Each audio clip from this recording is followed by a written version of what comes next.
Ideologi ini harus sanggup untuk mempersatukan satu bangsa. Dan ideologi itu haruslah digali berdasarkan nilai-nilai luhur bawaan bangsa itu sendiri. Ideologi bangsa lain dan mau menerapkannya kepada bangsa Anda. Itu menunjukkan bahwa Anda sama sekali tidak mengerti bagaimana merumuskan sebuah ideologi, bagaimana menggali ideologi itu dari nilai-nilai Anda sendiri. Dan itu juga berarti bahwa Anda tidak begitu paham dan mengerti jati diri Anda sebagai satu bangsa tersendiri yang berhak untuk meraih kemerdekaan sebagai bangsa. Andai kata ideologi itu tidak sanggup untuk mempersatukan, itu ideologi yang tidak benar, ideologi yang rapuh dan tidak mampu mempersatukan semuanya. Dan akibatnya masing-masing mempromosikan diri sebagai perjuang tersendiri, sebagai pemimpin tersendiri, dengan satu ideologi yang mereka mengakui bersama, tapi tidak pernah bersatu. Contoh, di atas tanah ini kita memiliki dua ideologi, dan itu berarti bahwa ada ideologi yang benar, ada ideologi yang palsu. Ada ideologi yang asli dan ada ideologi fotokopi atau bagaimana, saya tidak mengerti. Tapi yang jelas bahwa di antara dua ideologi pasti ada satu yang salah dan pasti ada satu yang benar. Hello, everyone, and welcome back to the Manuscript Papua YouTube channel. One nation, many leaders, many directions. And that raises one powerful question. Can a struggle ever reach its goal without an ideology strong enough to unite an entire nation? That is the central message delivered by Dr. Septinus Mambarai Paiki in his statement about what he calls the ideology that liberates. According to Paiki, the issue is not simply about who is leading. The real question is, where is the nation being led? He challenges the divisions in political leadership and the different approaches within the Papua and West Melanesia independence movement. In his view, a struggle becomes difficult to advance when there are too many directions, too many commands, and no single vision shared by everyone. But one part of his message stands out: nonviolent struggle. Paiki connects this approach to the December 14th, 1988 proclamation, along with the motto, God is our shepherd. For him, a struggle should not be measured by how much power it can display, or by how many lives are lost. Instead, it should be built on unity, strategy, leadership, humanity, and the ability to understand a changing world. He offers a powerful analogy. One ship can never reach its destination when too many captains are trying to steer it in different directions. His message is clear, at least from the perspective he presents. If a nation wants to achieve a greater goal, it must first find unity, direction, and a vision strong enough to bring its people together. But that leads to an even bigger question. Is unity truly the key to a successful struggle? Or will history continue to show that different groups can choose different paths and different strategies? Watch until the end, listen to the message, understand the perspective, then decide for yourself. Manuskrip Papua. Ideologi itu haruslah digali berdasarkan nilai-nilai luhur bawaan bangsa itu sendiri. Jadi jangan mencoba-coba untuk mencontoh atau apalagi menjimplak ideologi bangsa lain dan mau menerapkannya kepada bangsa Anda. Itu menunjukkan bahwa Anda sama sekali tidak mengerti bagaimana merumuskan sebuah ideologi, bagaimana menggali ideologi itu dari nilai-nilai Anda sendiri. Dan itu juga berarti bahwa Anda tidak begitu paham dan mengerti jati diri Anda sebagai satu bangsa tersendiri yang berhak untuk meraih kemerdekaan sebagai bangsa tersendiri, sama seperti bangsa-bangsa lain yang telah merumuskan ideologi mereka dan berhasil mencapai kemerdekaan mereka. Ideologi ini harus sanggup untuk mempersatukan satu bangsa. Andai kata ideologi itu tidak sanggup untuk mempersatukan satu bangsa, semua perbedaan yang ada dalam satu kebangsaan, itu ideologi yang tidak benar, ideologi yang rapuh dan tidak mampu mempersatukan semuanya. Dan akibatnya masing-masing mempromosikan diri sebagai perjuang tersendiri, sebagai pemimpin tersendiri, dengan satu ideologi yang mereka mengakui bersama, tapi tidak pernah bersatu. Contoh, tidak usah jauh-jauh. Tapi di atas tanah ini kita memiliki dua ideologi, dan itu berarti bahwa ada ideologi yang benar, ada ideologi yang palsu.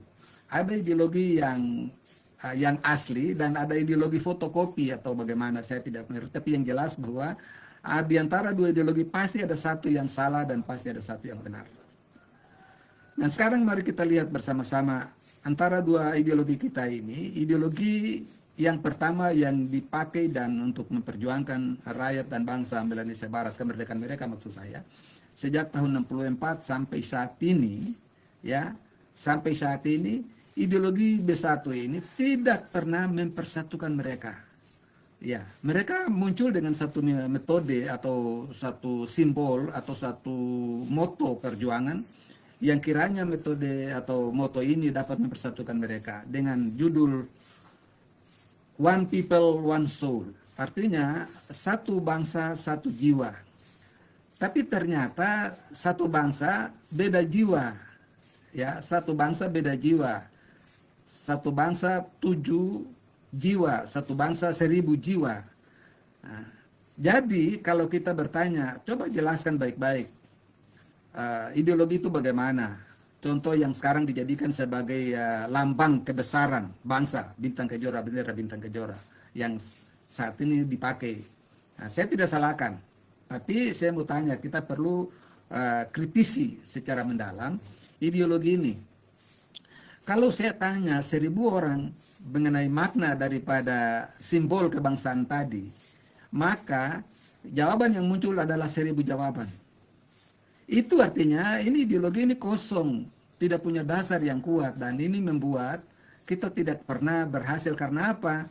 Contohnya itu ya 1007 presiden itu dalam satu ideologi bintang kejora itu. Ada Beni Wenda, ada Kobioser, kakak Kobioser sudah undur diri. Tapi yang sekarang ngotot itu Presiden Indonesia, Presiden Niunia, siapa ini, Michael Karet, Presiden siapa nih, Simon Sapioper, ya, terus dan macam-macamnya. Yang semuanya ada di luar negeri, menjadi warga negara asing di sana, tapi tidak punya pengikutnya ada di dalam negeri sini. Nah, ini kan lucu ya, lucu sekali. Kita sendiri menelanjangi kita punya keadaan. Coba kalau ideologi itu bisa sanggup mempersatukan, coba Anda semua bisa membuktikan dirimu untuk bahwa kamu betul-betul satu bangsa dan juga satu jiwa, bukan satu bangsa 7 jiwa, atau satu bangsa 1000 jiwa, atau bermacam-macam jiwa. Tidak, kita harus coba membuktikan itu. Tapi kalau tidak bisa dibuktikan, itu artinya bahwa ideologi itu tidak mampu untuk mempersatukan, dan kalian tidak akan pernah mencapai kemerdekaan dengan cara yang sama. Itu baru pemimpin, belum lagi di bawah lebih kacau lagi. Lebih kacau lagi, masing-masing jalan sendiri. Pemimpinnya jalan sendiri, staf di bawahnya jalan sendiri. Dan itu artinya bahwa bagi saya, ideologi ini kurang kuat. Konstruksi kebangsaan itu harus digali berdasarkan nilai-nilai bawaan tadi, dan konstruksi kebangsaan itu harus muncul berdasarkan satu ideologi yang 1000 orang harus menjawab dengan satu jawaban yang pasti. Nah, dan saya melihat ya, bahwa proklamasi 14 Desember dengan moto Tuhan adalah gembala kami, itu saya pikir satu-satunya moto, satu-satunya ideologi yang sanggup mempersatukan semua orang yang ada di atas tanah ini. Bahkan seluruh dunia ini harus mengakui bahwa di atas kita adalah Tuhan seruas sekalian alam yang menjadi gembala untuk semua bangsa, termasuk kita sendiri. Karena itu saya berani katakan bahwa ideologi yang sanggup mempersatukan semua perbedaan di atas tanah ini hanyalah ideologi proklamasi 14 Desember tahun 1988, yang sekarang ini saya sedang berdiri, saya sebagai presiden yang mempertanggungjawabkan itu, dan tidak banyak orang begitu. Perbedaan yang terlalu banyak yang kita bisa lihat. Kita boleh bangga bahwa kita menganggap bahwa kalau kita berperang, kita berhasil bunuh orang, kita itu hero dan segala macam. Kita harus berhati-hati di dalam berideologi atau dalam berpolitik, dan kita harus berhati-hati untuk menaruh ideologi kita, perjuangan kita dalam suatu emosional yang situasional yang sangat kurang menguntungkan. Tapi perjuangan ini karena perjuangan suci, perjuangan yang mengangkat harkat dan martabat manusia teristimewa rakyat dan bangsa Indonesia Barat di atas tanah ini, makanya kita perlu taruh ideologi ini, perjuangan ini dalam satu aturan yang baik dan benar, ya, yang baik dan benar, yang dikonstruksikan secara baik, dan itu tidak gampang. Itu muncul itu harus orang-orang akademisi, orang-orang ilmuwan yang benar-benar belajar dan memahami sungguh-sungguh perjuangan ini. Jadi kalau ada yang masih berada di bawah, jangankan Dr. Tom yang sekolah 3 zaman itu, 3 zaman itu mulai dari Jepang, Belanda, terus Indonesia sampai sekarang, itu saya pikir kalau diukur dengan semua pemimpin-pemimpin pejuang yang ada ini, mungkin antara langit dan bumi, sangat jauh sekali, ya, sangat jauh sekali. Anda yang masih ini sebaiknya belajar deh, ya. Jangankan dengan Dr. Tom, dengan saya juga mungkin tidak cocok, ya. Jadi saya mau mari dengan merendahkan hati, dengaran kepada para pemimpin yang ada, karena kita dirikan ini, yang kita mau perjuangkan dan kita mau dirikan ini adalah negara modern, bukan negara di kampung halaman, ya, begitu. Tapi sekali lagi saya perlu jelaskan, ideologi ini sangat penting sekali bagi kita untuk harus mengerti benar-benar, supaya ketika kita berjuang dengan cara yang baik dan benar, terstruktur rapi, ada dalam satu komando saja, sehingga pimpinan tidak jalan sendiri dan staf tidak jalan sendiri. Itu yang pertama yang mungkin saya kasih tahu berdasarkan berkaitan dengan ideologi. Yang kedua, kita harus mengerti betul jati diri kita baru kita berjuang. Kita jangan hanya mengaku asal begitu dengar dari kata orang, kita dengar membaca itu bagus. Kita kumpul-kumpul bahasa terus kita menjadikan itu sebagai patokan, padahal kita tidak memaknai secara baik. Akhirnya kita jalan salah-salah, begitu. Kita jalan salah-salah tanpa arah, dan itu menunjukkan bahwa kita sebenarnya ya tidak mampu. Semangat juang is okay, itu benar. Dan itu saya harap semua seperti itu. Tapi perjuangan ini harus ada di bawah suatu komando pemimpin politik yang benar-benar mengerti aturan, hukum, politik, koordinasi dan berkolaborasi dan segala macam. Itu dia harus mengerti. Dan itu sedang dipantau oleh semua pemimpin yang ada, khususnya di Indonesia dan juga di seluruh dunia. Jangan pikir kita jalan tanpa ada komando, tanpa ada perhatian. Sorry. Tapi kita ada ini, dunia ini kalau dulu boleh, sekarang ini tidak. Seluruh dunia kita bikin apa saja, seluruh dunia sedang pantau kita. Karena itu saya sarankan supaya pemimpin itu bukan hanya sekedar terima konsep, sekedar mendapat masukan dan terus langsung berjalan tanpa dia memaknai, tanpa dia mengolah. Tapi seorang pemimpin harus punya, yang pertama dia punya konsep yang jelas. Itu yang pertama. Dia harus visioner, tapi dia punya konsep yang jelas menyangkut bagaimana dia harus membawa suatu bangsa itu menuju suatu kemerdekaan. Yang kedua, dia sendiri harus memanage konsep itu. Dia sendiri yang harus mampu untuk memanage konsep yang dia bicarakan. Dan yang ketiga, dia sendiri harus menjalankan konsep itu. Polisinya dia yang laksanakan, dan dia mulai jalankan, dan didukung sepenuhnya oleh semua stafnya. Harus ada tidak bisa satu di dalam satu kapal baru ada 3-7 nakoda, itu tidak akan pernah masuk. Nakoda yang satu dia mau begini, ketika badai datang nakoda yang satu dia bilang, kita harus begini dan lain sebagainya. Itu sama dengan kita jalan di tempat dan tidak akan pernah berhasil. Itu yang saya katakan, bahwa kalau mau supaya merdeka, kita satu tetapi dengan tujuan, kita harus satu di dalam satu ideologi yang jelas. Ideologi yang sanggup untuk memerdekakan kita, dan hanya ada satu ideologi yang baik dan benar yang menurut saya ideologi itu mampu untuk mempersatukan kita, yaitu ideologi proklamasi 14 Desember dengan bendera proklamasi, ya, dengan bendera 3 baris dan 14 bintang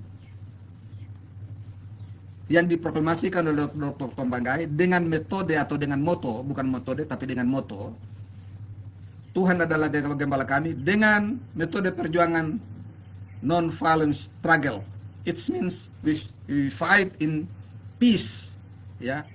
Artinya kita berjuang dengan cara-cara damai, tanpa kekerasan. Dan itu buktinya kami boleh nyatakan di sini jelas bahwa selama kami berjuang sudah sejak tahun 88 sampai hari ini, khususnya berdasarkan proklamasi 14 Desember itu, kami tidak pernah korbankan satu nyawa pun. Ingat sekali lagi, kami tidak pernah korbankan satu nyawa pun, baik dari Indonesia maupun dari kita punya orang-orang sendiri di atas tanah ini. Tidak. Karena itu kami sangat sedih dan kami sangat marah, kami sangat menyesal sekali kalau dengan kami melihat bahwa ada terlalu banyak saudara-saudara kita di hutan, di pedalaman yang mati dibunuh tanpa reason, tanpa alasan yang jelas. Itu sangat menyesal sekali. Terlalu banyak pengungsi-pengungsian dan lain sebagainya. Saya mau kasih tahu, kalau hal itu terjadi sekarang ke benda-benda yang di Inggris sana, tolong kau ada di situ, Michael Carrett, kenapa kalian tidak bisa hadirkan Palang Merah Internasional kah sebagai salah satu bentuk dan perhatian dunia terhadap perjuangan secara kemanusiaan untuk melihat kita punya saudara-saudara di hutan yang jadi korban? Kenapa? Bukan mereka di hutan, saya tidak salahkan mereka, tetapi pemimpin. Tidak usah mengaku diri kalau kau tidak mampu untuk bisa menyelamatkan rakyat dan bangsamu sendiri. Dengan cara berjuangmu kamu telah mengorbankan terlalu banyak rakyat kita di hutan, di pedalaman. Saya sangat menyesal dengan mereka. Saya bicara ini karena kecintaan saya terhadap rakyat dan bangsaku, rakyat bangsa Melanesia Barat. Dengan metode Tuhan adalah gembala kami, sanggup mempersatukan kita semua di atas tanah ini. Begitu. Contoh yang sederhana saja, yang bukan sederhana tapi saya menganggap itu contoh yang sangat luar biasa yang membuka mata seluruh rakyat dan bangsa Melanesia Barat untuk melihat kenyataan itu. Bahwa proklamasi 14 Desember dengan Dr. Tom Manggai dan saya Dr. Ruspaiki menghadirkan Palang Merah Internasional pada waktu itu datang dan membiayai seluruh keluarga tahanan politik baik dari Bintang Kejora maupun Bintang 14. Pulang pergi selama sekian tahun, mereka pergi 1 tahun 2 kali. Dan dengan biaya kurang lebih satu keluarga itu kurang lebih 50 juta. Dan membiayai mereka, bahkan lebih dari itu satu keluarga. Membiayai mereka pulang pergi, pakai pesawat lagi. Pulang pergi, Kali Sosok kembali, terus ke Cipinang kembali. Itu semua dilaksanakan hasil dari perjuangan Dr. Tumagai dan Dr. Ruspaiki. Dan semua teman-teman yang lain. Yang menghadirkan Palang Merah Internasional. Itu bukti nyata yang kami mau tunjukkan dengan cara damai dunia boleh melihat dan perhatian dunia sudah mulai masuk. Tapi kalian ini mata buta. Meskipun ada di depan kalian bikin diri tidak tahu. Kalian bilang tidak ada peristiwa apa-apa di Jayapura, jadi kalian turun. Forkorusia Busyamut sempat dia katakan kepada saya, dia katakan karena dia lihat tidak ada sesuatu di Jayapura, jadi mereka turun untuk bikin kongres ketiga itu. Makanya saya marah, saya bilang memang dia punya mata buta, Anda lari ada di mana-mana. Anda bersembunyi di balik batu sementara ada waktu itu jadi pegawai negeri. Anda tidak lihat bahwa kami sedang berjuang di dalam. Kenapa Anda tidak komando rakyat turun supaya kita merdeka pada saat itu? Tidak ada. Lalu Anda seenaknya saya bilang karena tidak ada sesuatu peristiwa yang terjadi di Jayapura, jadi Anda turun untuk ciptakan kongres ketiga itu. Itu salah. Ya. Jangan bicara bilang tidak ada sesuatu di Jayapura. Peristiwa 14 Desember itu menghadirkan kurang lebih 5.000 pemuda mahasiswa dan masyarakat 89 dan 88. 6 karung 5 kilo itu penuh dengan kelongsong peluru di Mandala, tapi tidak ada satu pun yang mati. Itu menunjukkan bahwa Tuhan yang kami sembah, yang menjadi gembala kami adalah Tuhan yang hebat. Sampai Sukiban kepala RTM Wena pada waktu itu dia mengaku, dia katakan, kamu punya Tuhan yang kamu sembah itu Tuhan yang dahsyat, kamu pegang teguh itu. Ya, kamu pegang teguh perjuangan itu. Karena 6 karung 5 kilo penuh dengan kelongsong peluru, tapi tidak ada satu pun yang mati. Saksi hidup masih ada dan kami semua masih ada. Begitu. Yang Cebanggai masih ada, Robi Weluru masih ada, dan juga Pendeta Alex Famia masih ada. Semua saksi hidup. Kita mau bicara mujizat itu terjadi. Bandingkan dengan peristiwa di lapangan Sakeus tanggal 11 itu. Berapa orang yang mati di sana? Dengan ribuan banyak orang yang mati di situ. Tetapi peristiwa 14 Desember mujizat terjadi. Tidak ada satu orang pun mati. Dan sampai hari ini kami masih ada menjadi saksi untuk itu. Dan Tuhan pelihara kami untuk sesuatu yang Tuhan saja yang tahu. Karena itu saya menghimbau kepada saudara-saudara rakyat dan bangsaku yang saya cintai. Kalau Anda mau merdeka, mari.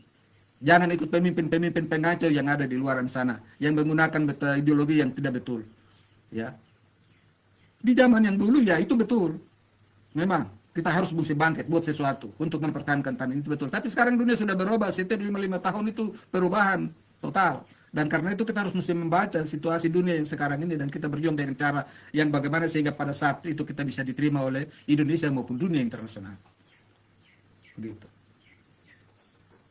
Jadi sekali lagi, ideologi yang memerdekakan adalah ideologi yang sanggup mempersatukan satu bangsa menjadi menjadi utuh, dan menuju sebuah kemerdekaan yang abadi dan pasti. Begitu. Dan ideologi itu, kalau untuk tanah ini, saya berani katakan bahwa hanya satu ideologi yang baik dan benar, yaitu ideologi Proklamasi 14 Desember dengan metode non-violence kekerasan, non-violence struggle methods, dan juga dengan moto Tuhan adalah gembala kami. Camkan ini baik-baik, renungkan ini baik-baik, dan berpikir baik-baik. Saya tidak memaksa Anda, tetapi saya himbau Anda supaya Anda ikuti hal yang saya katakan ini dengan baik dan benar, supaya kita bisa merdeka secepatnya dan mengusir bangsa Indonesia, merelakan mereka pulang dengan terhormat kepada negara mereka, dengan aman dan damai, tanpa ada satu butir peluru yang keluar dari mulut bersenjata, tanpa ada satu titik darah yang keluar, yang mengalir di atas tanah ini. Biarlah damai sejahtera Tuhan menjadi bagian yang tidak terpisahkan dalam kehidupan kita semua mulai hari ini sampai kita mencapai sebuah kemerdekaan yang kita semua idam-idamkan, kita semua rindu-rindukan itu. Terima kasih, Tuhan Yesus memberkati. Shalom. Sampai kita ketemu dalam video yang berikut.